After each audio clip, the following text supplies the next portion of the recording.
growing up in Germany and in Europe, Bosch is everywhere around, so I'm happy to see Bosch now also here growing in Nepal.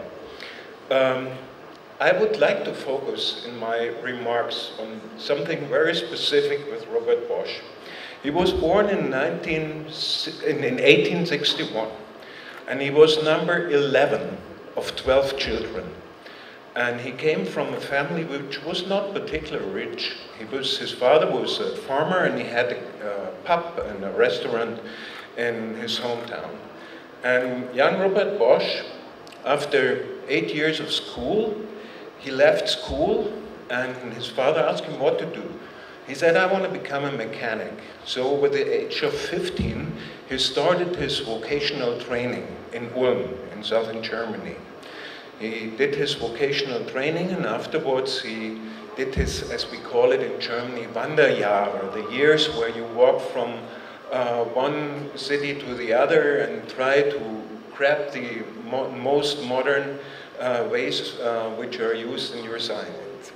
So during his Wanderjahre, he went also to the United States and learned at the factories of Thomas Alva Edison.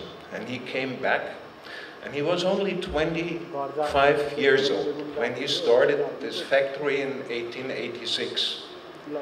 And he had never seen a university from inside. It was all vocational training, learning on the job, learning from the best of the industry in these times.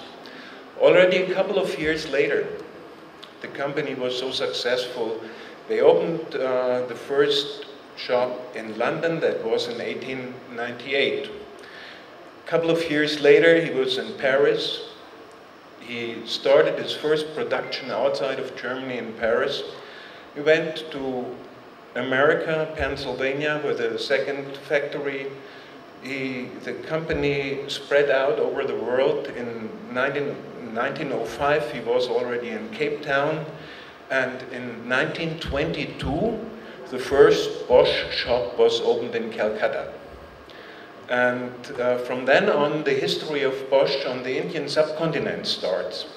Of course, due to the Second World War, everything got difficult and was delayed. But after the war, in the early 50s, he opened production in Bangalore. And I met my colleague from Bangalore, the Consul General from Bangalore, a couple of days ago in Berlin. And he said, you can't imagine, Bosch has more than 30,000 employees in Bangalore. So it's a success story. And I hope that this success story will continue also in Nepal.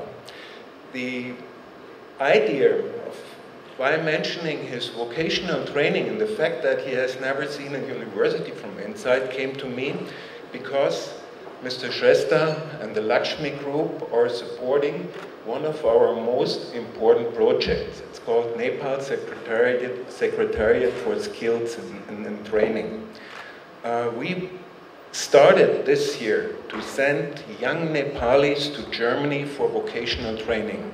Mr. Shrestha, I thank you very much for your engagement in that field. Because